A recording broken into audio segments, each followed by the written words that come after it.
Now, for India and its 1.4 billion strong population, Australia is a key partner and is growing in importance. India needs energy, and Australia holds more than a quarter of the world's uranium supplies. It's key in the nuclear power industry. Well, it's in this context and that of a growing need to counter China that the Indian Prime Minister Narendra Modi is in Melbourne. And both Australia and India stand to benefit from closer ties. Earlier, this was the Australian Prime Minister Anthony Albanese announcing that a large Australian pension fund is investing in India. I welcome the announcement that we have had this morning from Paul Schroeder from Australian Super, that they will invest an additional 500 million Australian dollars into India's National Investment and Infrastructure Fund. This is about building on and broadening out the four key priorities in our roadmap: clean energy, education and skills, agribusiness and tourism. So that's the Australian Prime Minister Anthony Albanese there talking about the large Australian pension fund, Australian Super, investing in India. But what does India stand to gain from Prime Minister Modi's visit to Melbourne? Well, to tell us more, I'm joined now from Sydney by Adam Hancock. He's a journalist who reports for NPR, Al Jazeera and a regular voice here on Monocle Radio. Good afternoon, Adam. Hello, good afternoon. So this is the annual Australian-Indian Leaders Summit. Narendra Modi arriving in Melbourne to great fanfare. Yes, and there's going to be even more fanfare this evening because there's going to be an event in Melbourne at the Marvel Stadium, which is one of the biggest sporting arenas in Melbourne. It's called Melbourne Meets Modi, and it's estimated up to 30,000 people, mainly members of the Indian community here in Australia, are going to be present. Modi, of course, is going to be there. Anthony Albanese will be there as well, and there's going to be speeches. And it's a little bit of a trademark of a Narendra Modi overseas visit. He likes to get out and meet the Indian community in whichever country he's visiting. There are a lot of Indians or people from Indian origin here in Australia. Many people are travelling across the country to go to Melbourne to this event tonight, but it won't all be fanfare. There's going to be some protests as well, we understand. Australia's Alliance Against Islamophobia have said they're going to protest outside the stadium, raising awareness of what they call the persecution of minority groups in India.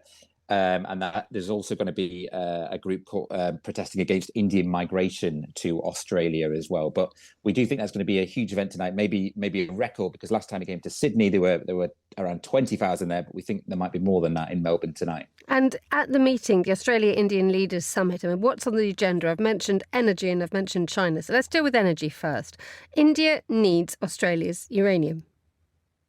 Yes, absolutely. India has nuclear energy ambitions and it desperately needs access to Australia's uranium reserves. As you mentioned, over a quarter of the world's total reserves are in Australia. There was actually a deal in place between both countries back in 2014 on nuclear cooperation, but we saw very few shipments of Australian uranium going to India because of concerns over how that uranium would be used. But today, finally, they've got a deal over the line now. It's just been announced in the last hour or so, meaning that Australia and India, Australia's going to export uranium to India for use in their nuclear energy industry.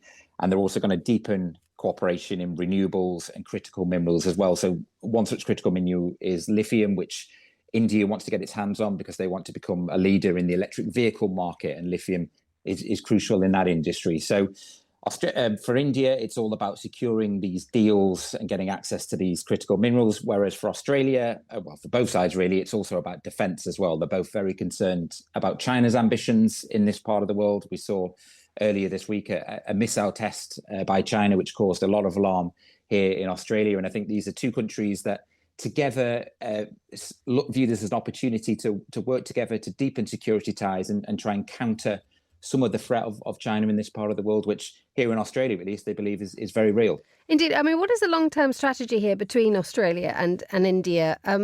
Priorities change. We've mentioned power and we've mentioned the countering the threat from China. But do India and Australia really boast a true friendship here?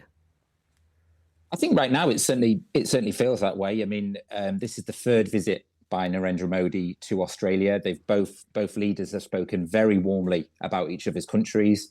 They've reaffirmed commitment to education, to defence. There's a huge Indian community here in Australia, and they both really have a lot of shared fears and shared concerns. So I think you can definitely see a partnership. I mean, both obviously are members of the Quad Alliance, along with Japan and the United States. And that certainly is an alliance that has very much gone off the radar for the US in the last few years. So I think we may now see, countries just talk of India, Japan, and Australia effectively kind of going it alone with the Quad and setting up their own alliance. So we may now, because the US is seemingly disinterested in certain parts of the world right now, we may now see countries like India and Australia going their own way, forging their own path, and creating their own defence deals and security deals. Because quite frankly, I don't think Australia is just going to sit and wait for the US to become involved again. They are worried about China, and they need partners they can rely on. Adam Hancock, Sydney-based journalist at NPR and Monocle Radio, thank you so much for joining me on the programme.